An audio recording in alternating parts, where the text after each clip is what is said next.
Sa wakas, narinig na natin yung matagal na nating na-miss.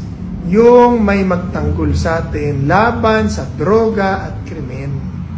Ang pinagtatanggol kasi nung ibang mga senador, yung mga namatay dahil sa war on drugs. Pinagtatanggol ng Pangulong Duterte at ng war on drugs, kaya nilatag ang war on drugs, yung mga inosente na pinapatay ng mga durugista. Totoo naman may mga namatay na inosente. Pero that was because it were criminals. Fighting criminals. Yung mga pulis na pumatay ng mga drug addict at drug pusher, mga tao nila yung pinatay nila eh. Pero hindi naman lahat pinatay. 1 milyon mahigit nga ang sumuko eh. Pero meron mga namatay. Hindi natin ninenegate yung issue na may namatay. Meron talagang namatay ng mga inosente at dapat yan imbestigahan at ipakulong. Pero hindi yon ang pinapatay ng war on drugs. Ito po ay labanan ng mga kriminal. Nung dumating ang Pangulong Duterte rito, laganap ang droga sa Pilipinas dahil 6 na taon na walang laban kontra droga. Kaya lumala. Kaya pagdating ng Pangulong Duterte, yun na ang sitwasyon ng Pilipinas at ang kanyang solusyon ay war on drugs.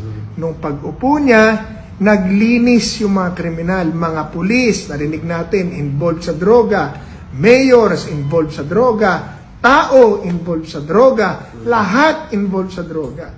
Kaya ang ginawa ng mga pulis, na kriminal din, pinatay yung sarili nilang kriminal. Mga tao din nila. Yun ang dapat imbestigahan. Pero hindi lahat na namatay, inosente, mas marami doon. Ang hindi namatay, mas marami ang sumuko, at mas marami ang nahuli kaysa sa mga namatay. Pero casualties of war yan eh. Dapat ba negate? Hindi. Dapat imbestigahan. Sino pumatay doon? Yun ang parusahan. Huwag isisi yun kay Pangulo dahil hindi naman niya inutos na patayin si ganito, patayin si ganyan. Ang sabi niya, pag lumaban at kayo papatayin, patayin. Patayin niyo na. Kahapon malinaw naman na salitang kinoy ng media. Dahil nga marami na mamatay sa Davao, nagpapalinis ang Pangulong Duterte. Duterte, death squad na raw. Pati rin yung nagpakamatay, death squad na. Pati rin yung atake sa puso, death squad na.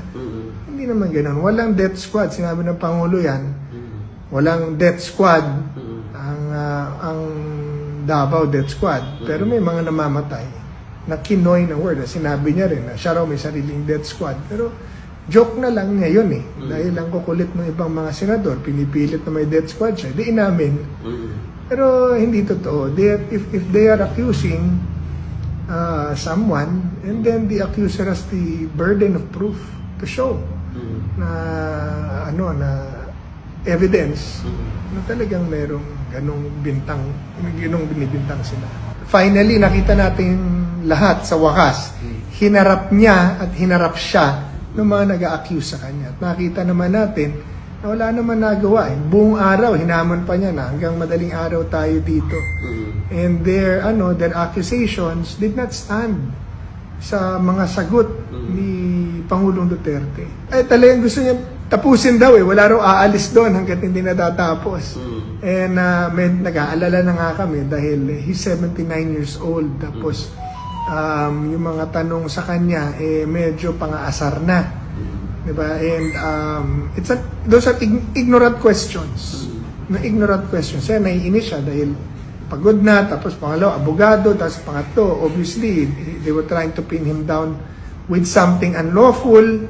Binibintang sa kanya yung crime na ginawa ng iba na pinalalabas, inutos niya, papatay or yung mga specific victims na hindi naman niya ginawa. So, kaya pinipigil na namin na, Mr. President, okay na, nasagot na natin lahat, nasagot natin ang tama. Sabi nila yung dapat nila sabihin, nasabi natin yung tama sa inyo. Ligay na natin ng tao, bigay na natin sa tao. We felt na, even the people in the gallery na hindi naman namin kasama, hindi naman namin kilala, people in the media were clapping, smiling, even the senators themselves were laughing because of how candidly the President answered and how truthful he was and sincere he was sa kanyang mga sagot. And a lot of people were touched. Merong mga umiyak, merong mga natawa, merong mga nagalit, halo-halong emosyon. Parang bumalik yung feel ng 2016 dahil ngayon, balikan na naman ang droga ngayon, balikan na naman kami, nininervous ka na naman sa mga magnanakaw, kalat na naman. So, naghahanap na naman ang ating bansa ng ganong leader. Kaya, ibabalik natin ang war on drugs. Nararamdaman ko ulit ang paghahanap ng mga tao ng protektor, naghahanap ng gobyerno na protekta sa kanila at lalaban sa droga at kriminalidad. So tayo po, gagawin po natin yan sa Kongreso. Yung ginawa ng Pangulo noon, dodoblehin natin. Diba? Pero ilalagay natin sa tama. Yung papatakbo ng tama ng mga Anti-Drug Abuse Council, Barangay Anti-Drug Abuse Council, Drug Abuse Board, at pangunguna ng local government, katuwang ang barangay at police, at ang tao, simbahan, stakeholders, iba't ibang stakeholders, ay palalakasin natin para ma-identify ng tama yung mga taong involved talaga sa droga, ang mga user lang, at yung mga high-value targets and their operations, kung sino. Kasi marami isa sa pinakamalaking problema nung nakaraan na nakita natin ay yung pagbabalidate ng mga reports. So, we will make sure na this time, gagawa tayo ng batas at gagawa tayo ng oversight committee na magbabantay doon sa pagpapa-implement ng drug list at pagpa-implement ng drug war at pagganap ng mga tamang opisyal sa kanilang local government units, barangay police, PDEA. Ang pag-implement ng kanilang mandato ay gawin nila ng tama para kung merong huhuliin at merong magiging target, totoo. Hindi yung gawa-gawa lang ng mga pulis o ng mga sindikato, pinapapatay ang kalaban nila o ginagamit sa politika, ay hindi mangyari.